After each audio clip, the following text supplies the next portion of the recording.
Salam tout le monde, bienvenue sur votre chaîne d'actualité Maroc 24. Pensez à vous abonner à la chaîne pour rester informé. Aujourd'hui, mercredi 26 octobre 2022, on a choisi de vous parler de la désapprobation du Sénat colombien de la reconnaissance de la pseudo-race par le président Gustavo Petro. Le Sénat colombien a exprimé son rejet catégorique et son désaccord total avec la décision du président colombien de rétablir les relations diplomatiques avec l'entité fantoche de la race, ce qui va à l'encontre des principes fondamentaux de la diplomatie colombienne. Je vous laisse avec la vidéo de la déclaration du Sénat avant de passer aux détails. En el último informe del Consejo de Seguridad de Naciones Unidas, más o menos 18 o 19 de octubre de este año, se subrayó nuevamente y con claridad que el Frente Polisario no tiene ningún estatus oficial en esa organización.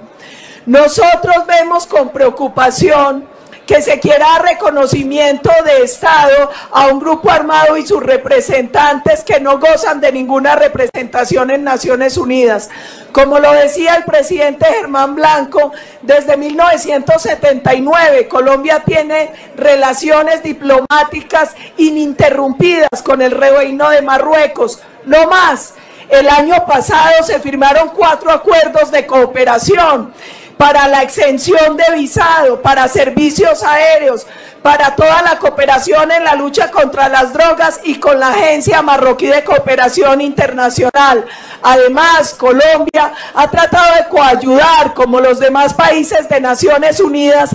en un proceso que se viene adelantando desde 2007, cuando Marruecos presentó una iniciativa para poder solucionar el tema del diferendo sobre... Les sénateurs colombiens ont rejeté catégoriquement la décision du président Gustavo Petro, ce mardi 25 octobre. Ce dernier, aussitôt investi en août dernier, avait pris la décision de rétablir des relations rompues avec les séparatistes du Polisario, ce qui contredit les principes de base de la diplomatie colombienne.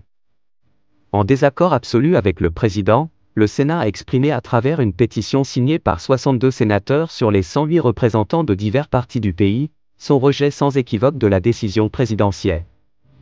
Les sénateurs qui ont signé le document représentent 9 partis politiques colombiens, y compris les formations de coalition qui composent le gouvernement de Petro, le Parti conservateur, le Parti libéral, le Parti de l'unité sociale nationale et le Parti de l'Alliance verte.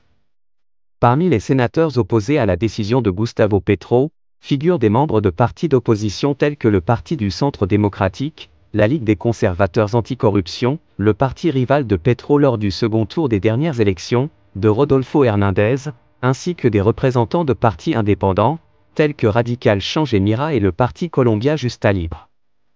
La pétition a été lue hier, mardi 25 octobre en séance plénière, par le secrétaire général du Sénat, Gregorio Eljac Pacheco, lui-même signataire de la pétition, et diffusée en direct par la chaîne de télévision du Sénat, ainsi que sur les réseaux sociaux du Congrès.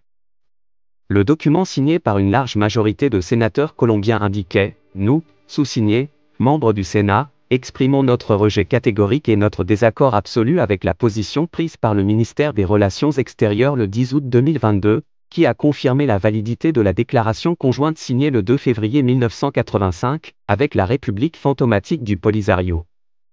Les signataires de cette pétition, déposée par le sénateur Germán Alcide Blanco Alvarez, membre du Parti conservateur, au pouvoir, et ancien président de la Chambre des représentants, dénoncent avec force la décision de « rétablir des relations diplomatiques avec ce mouvement séparatiste qui se proclame pays, mais n'est en fait pas reconnu par la grande majorité des pays du monde, ni par les Nations Unies. »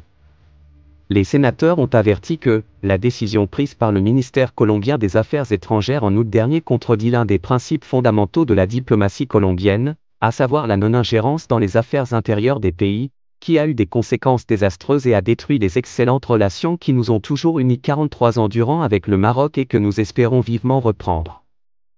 La pétition des sénateurs, qui a été remise à l'ambassadrice du Maroc en Colombie, Madame Farida Loudaya, sera transmise par le Sénat à la présidence de la République et au ministère des Relations extérieures.